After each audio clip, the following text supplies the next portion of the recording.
नमस्कार, आप देख रहे हैं एबी न्यूज। दर्शकों, एबी न्यूज में आपका स्वागत है। कहें आज पटना पुलिस ने एक प्रेस कॉन्फ्रेंस किया। प्रेस कॉन्फ्रेंस क्यों किया, खुद पटना पुलिस को भी नहीं पता। किसके लिए किया, वो भी पटना पुलिस अभी भी अंधेरे में है। आईजी से लेकर के डीएसपी तक के पदाधिकारी उस प्रेस कॉन्फ्रेंस में बैठे थे। अब उसको कह लीजिए पटना हॉस्टल कांड या शंभू गर्ल्स हॉस्टल कांड, जो भी मामले थे, उस पर प्रेस कॉन्फ्रेंस पटना पुलिस के आईजी के द्वारा किया गया। और प्रेस कॉन्फ्रेंस इस तरीके से हुआ, जो दोस्तों एथलीट्स में एक 4x100 रिले रेस होता है, जिसमें 100 मीटर एक धावक करता है, दूसरा धावक 200 मीटर, तीसरा धावक 300 मीटर, और वो अगले को वो चेन की तरह होता है। आज के प्रेस कॉन्फ्रेंस में पहली बाइट पटना के आईजी की, दूसरी बाइट पटना के सीनियर एसपी की, तीसरी bite Patna city SP east की, और चौथी डीएसपी कहें जो सचिवालय अनु कुमारी की। सब अपने अपने तरीके से ये बताने में लगे हुए थे जो मैंने बहुत ईमानदारी से, बहुत अच्छे तरीके से काम किया। 6 तारीख से लेकर के जो कहें कल तक भी अनुसंधान चल ही रहा था, जो मेरी जानकारी में है। जो सीबीआई को कहे जो अनुशंसा के बावजूद भी अनुसंधान चल ही रहा था, लेकिन लोग बताने में लगे हुए थे जो मैंने काम किया, ईमानदारी से काम किया 6 तारीख से। और कहीं प्रेस कॉन्फ्रेंस में कहीं कोई लापरवाही की बात नहीं, चूक की बात नहीं, और पूरा का पूरा प्रेस कॉन्फ्रेंस ख़त्म हो गया यही बताने में जो 6 तारीख से लेकर के 24 तारीख तक ये पूरी तरीके से अनुसंधान सही तरीके से हुआ। मतलब 6 तारीख को शाहजादन के यहाँ जाना, फिर उसी रात प्रभात के यहाँ डॉक्टर प्रभात मेमोरियल में जाना, उसके बाद मेदांता जाना, मेदांता में जाके मौत होना, मौत से पहले उस पीड़िता के जो कपड़े हैं वो परिवार के द्वारा एफएसएल को भिजवाना, ये पुलिस को बयान दर्ज करना। उसके बाद पीएमसीएच के पोस्टमार्टम रिपोर्ट में जो आता है, जो सेक्सुअल हरासमेंट से इनकार नहीं किया जा सकता, इसकी भी चर्चा आज के प्रेस कॉन्फ्रेंस से की गई। फिर एफएसएल रिपोर्ट की भी चर्चा की गई, तो पोस्टमार्टम रिपोर्ट, एफएसएल रिपोर्ट, सबकी चर्चा की गई। और सबसे खास बात है जो ये सारी बातें जो आज प्रेस कॉन्फ्रेंस में पटना के IG, senior SP, city SP, आपको भी हम बारी बारी से सुनवाएंगे कुछ सेकंड्स के बाइट। पटना के आईजी ने क्या कहा, पटना के सीनियर एसपी ने क्या कहा, सिटी एसपी ईस्ट ने क्या कहा, और डीएसपी जो एसआईटी की जो डीएसपी हैं, जो लीड कर रही हैं डॉक्टर अनु कुमारी ने क्या कहा। सब अपने अपने तरीके से अपनी अपनी बात रख रहे थे। पटना के आईजी ने कहा जो 6 तारीख को कांड हुआ, पुलिस ने अनुसंधान शुरू किया। आईजी की भी बात आप सुन लीजिए। दायरा बढ़ाते हुए जहानाबाद में जो परिस्थितियां रही उसके बारे में अगर तक जांच की जा रही थी, और जो डीएनए सैंपलिंग हेतु जो अन्य संभावित संदिग्ध हो सकते हैं उनका वैज्ञानिक अनुसंधान के थ्रू और जो मानवीय इंटेलिजेंस है उसके माध्यम से वहाँ पर अनुसंधान किया जा रहा था। इसी क्रम में जो मृतका के जो परिजनों के द्वारा दिनांक 24 जनवरी को माननीय उच्च न्यायालय पटना में इस कांड के जो न्यायिक अथवा सीबीआई से जांच कराने हेतु याचिका दायर की गई, जिसका बिहार सरकार ने संज्ञान लेते हुए और इस कांड के जो अग्रतर अनुसंधान हेतु सीबीआई को संस्तुति भेज दी है। उसका सीनियर एसपी ने पूरी घटना जो कहें तिथिवार तरीके से 6 तारीख से लेकर के 10 तारीख तक का, फिर एसआईटी बनना, एसआईटी के द्वारा फिर जहानाबाद जाके मतलब कहें जो पूरे एसआईटी की टीम ने किस तरीके से जांच की, स्कॉर्पियो चालक को पकड़ा, स्कॉर्पियो चालक से होते हुए वो दवा दुकान तक पहुंची जहां से वो दवा खरीदी गई थी, कितने पत्ते वो दवा खरीदे गए थे, कौन सा दवा था, ये भी बताया गया आज के प्रेस कॉन्फ्रेंस में। और प्रेस कॉन्फ्रेंस के बाद सीनियर एसपी जो बोले सो आप सुन लीजिए। इनको प्रभात मेमोरियल अस्पताल ले जाया गया, तो वहाँ पे ये कोशिश की गई कि पुलिस केस दर्ज ना हो, परंतु प्रभात मेमोरियल के द्वारा 6 तारीख को एमएलसी काटा गया और थाना को इसके बारे में सूचना दी गई। थाना को सूचना प्राप्त होने पर एक महिला सब इंस्पेक्टर के द्वारा वहाँ पे आई, जो उनके परिजनों से मिली। परिजनों के द्वारा बताया गया कि जब वो होश में आएंगी तब उनका अपना बयान दर्ज करके अग्रता कांड दर्ज करेंगे वे लोग। महिला सब इंस्पेक्टर के द्वारा वहाँ के परिजनों को नंबर दिया गया अपना कि अगर कुछ भी इसमें कहना चाहते हो तो आप लोग इस नंबर पे कॉल करके बताएं। 9 तारीख को सब इंस्पेक्टर को फ़ोन आता है और वहाँ पे जाके फिर फर्द बयान दर्ज होता है, और जैसा बताया गया कि इसमें कांड दर्ज किया जाता है। क्योंकि इसमें जब 6 तारीख को सब इंस्पेक्टर के द्वारा विजिट किया गया था और उसमें जो कदम कुआं थाना में प्रभार में जो चल रहे थे उनको तुरंत इसके बारे में सूचना चित्रगुप्त नगर थाना प्रभारी को देना चाहिए था और जो चित्रगुप्त नगर थाना प्रभारी उनको भी इसमें आर्थिक कार्रवाई करनी चाहिए थी, इसलिए उन पर अभी अनुशासनिक कार्रवाई की जा रही है।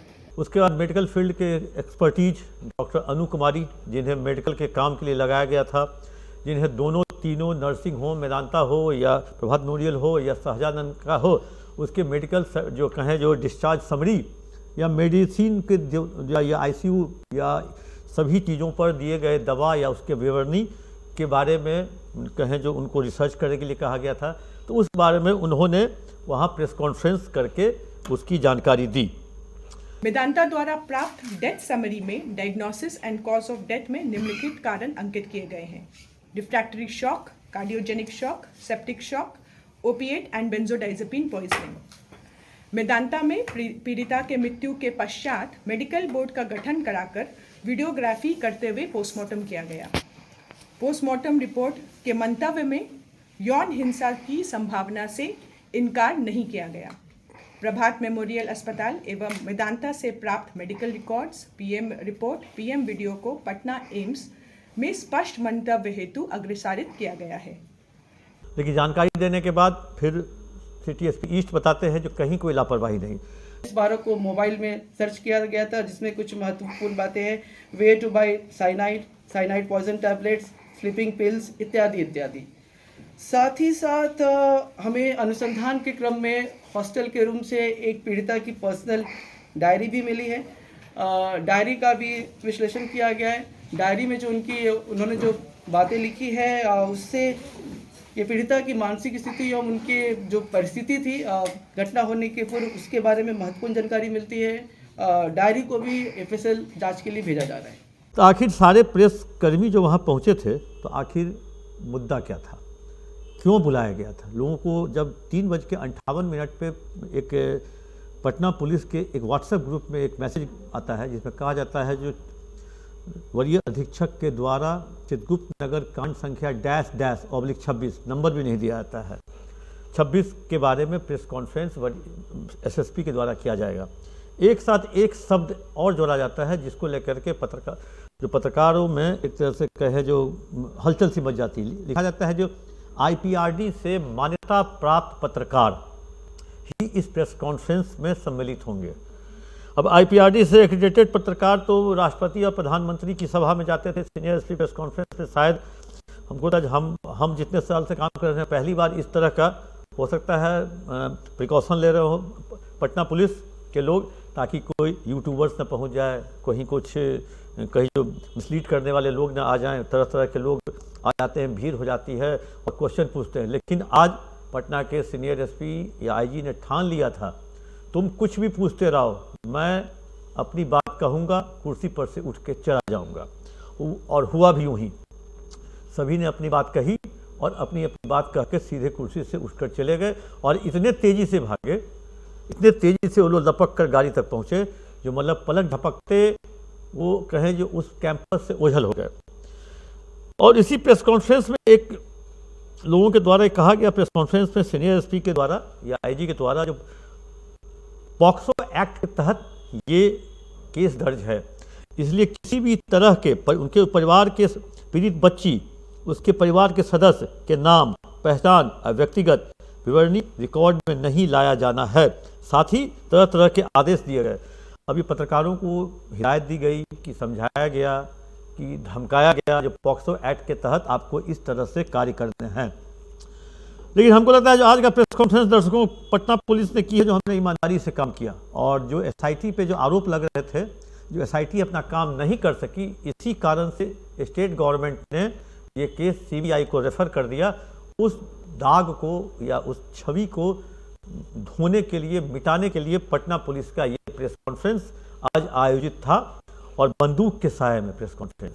जैसे ही आईपीआरडी का जो आया टैग, जो ये पत्रकार ही केवल जा सकते हैं, पटना पुलिस कार्यालय के मेन गेट में घुसते ही कम से कम कहें जो 1 दर्जन पुलिसकर्मी डीएसपी के नेतृत्व में सभी जो पत्रकार थे उनको वहाँ रोक रहे थे और आई कार्ड दिखाने के लिए कह रहे थे। वैसे अंदर से निर्देशित था जो लगातार मीडिया में हैं, अगर उनके पास आई कार्ड नहीं भी है तो उनको वहाँ नहीं रोका जाएगा। तो उसी के तहत मैं भी वहाँ तक पहुँचा, मुझे भी नहीं रोका गया क्योंकि मैं लगातार जाता था। मेरे पास मान्यता प्राप्त कार्ड तो है नहीं, आवेदन दिया गया है, 1-2 दिन या अगले सप्ताह में हो जाएगा। लेकिन ये पटना पुलिस का प्रेस कॉन्फ्रेंस किसी के समझ में नहीं आया। पटना पुलिस या कह दें पटना पुलिस ने बिना आंसू के आज अपना रोना रोया है मीडिया के सामने। किसी के आंख में आंसू तो नहीं है आए, लेकिन गला सबका रुआंसा था। अपनी कहानी, अपनी जुबानी एक तरह से वो कहे जो नम आंखों से कह रही थी, जो मैंने ईमानदारी से काम किया, जो मुझे साक्ष्य मिले, जो मुझे कपड़े मिले, जो मुझे ब्लड सैंपल मिले, लेकिन ये नहीं समझा पाई पटना पुलिस जो पोस्टमार्टम रिपोर्ट में जो सेक्सुअल असॉल्ट से इनकार नहीं किया जा सकता, ये फिर कैसे आया। और एफएसएल रिपोर्ट में जो लड़की के जो कपड़े थे उस पर शुक्राणु किसके थे, कहाँ से आए थे, ये ढूंढ नहीं सकी। इसी कारण से परिवार का जो आक्रोश था वो पटना पुलिस और एसआईटी या स्टेट गवर्नमेंट या पूरा कहीं पुलिस प्रशासन के खिलाफ था, और इसी कारण वो आक्रोश कहीं और न भर के इसी कारण से स्टेट गवर्नमेंट ने यह मामला सीबीआई को सुपुर्द कर दिया। उसको देखते सीबीआई आखिर आगे क्या करती है। स्टेट गवर्नमेंट की पुलिस, पटना पुलिस और एसआईटी ने आज अपना कहे पल्ला झाड़ लिया, टोटल फाइल लॉक कर दिया, पैकअप कर दिया। सीबीआई के इंतजार में बैठी हुई है, जो सीबीआई की टीम आएगी और ये टोटल फाइल केस को सीबीआई को सपोर्ट कर देगी। दर्शकों दीजिए इजाजत, आप अपना कमेंट बॉक्स में देना ना भूलें।